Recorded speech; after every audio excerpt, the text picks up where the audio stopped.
Mettre en œuvre une politique pédagogique au service de chaque élève. Que disent les textes? Les textes de référence sont anciens. Le premier pas est franchi par la loi du 10 juillet 1989 qui, dans son article 18, précise « Les écoles, les collèges, les lycées d'enseignement général et technologique et les lycées professionnels élaborent un projet d'établissement. Celui-ci définit les modalités particulières de mise en œuvre des objectifs et des programmes nationaux. Il fait l'objet d'une évaluation. Il précise les activités scolaires et périscolaires prévues à cette fin. Par la suite, la loi d'orientation pour l'avenir de l'école du 23 avril 2005, conjuguée à la loi d'orientation relative aux lois de finances LOLF, réaffirme.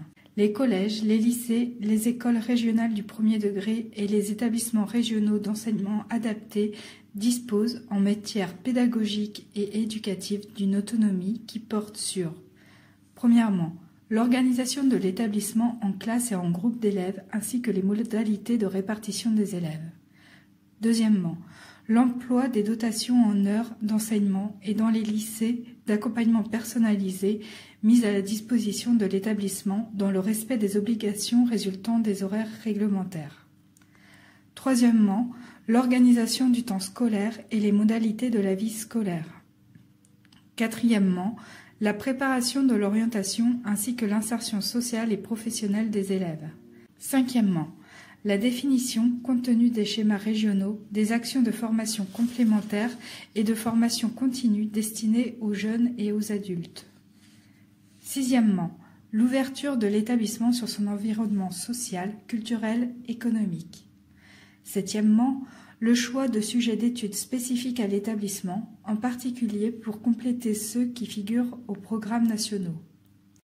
Huitièmement, sous réserve de l'accord des familles pour les élèves mineurs, les activités facultatives qui concourent à l'action éducative organisée à l'initiative des établissements à l'intention des élèves, ainsi que les actions d'accompagnement pour la mise en œuvre des dispositifs de réussite éducative, définis par l'article 128 de la loi numéro 2005-32 du 18 janvier 2005 de la programmation pour la cohésion sociale.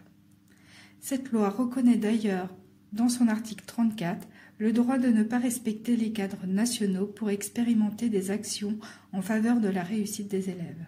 La loi d'orientation et de programmation pour la refondation de l'école de la République du 8 juillet 2013 précise que l'établissement peut s'engager dans un contrat d'objectifs tripartite, EPLE, État-collectivité, qui formalise la part qu'il prend dans l'atteinte des objectifs pédagogiques et éducatifs nationaux déclinés dans le projet académique au service de la refondation de l'école.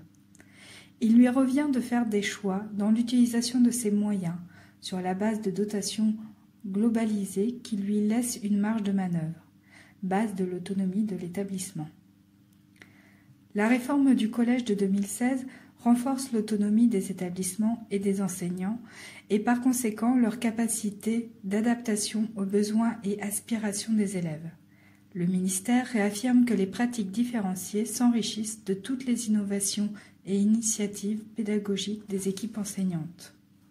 La loi du 26 juillet 2019, dite pour une école de la confiance, confirme l'autonomie reconnue aux établissements scolaires et consacre leur capacité à innover sur la base des résultats des travaux de recherche en matière pédagogique. De facto, il appartient donc à l'EPLE, sous l'impulsion de son chef d'établissement, d'adapter son fonctionnement au contexte et aux besoins locaux. Cette autonomie doit se construire progressivement en gagnant la confiance de la collectivité. Elle suppose des échanges engagés avec la communauté éducative, des prises de décision concertées émanant des débats tenus lors des réunions et des instances de fonctionnement. Celles-ci sont décrites dans la partie administrée l'EPLE.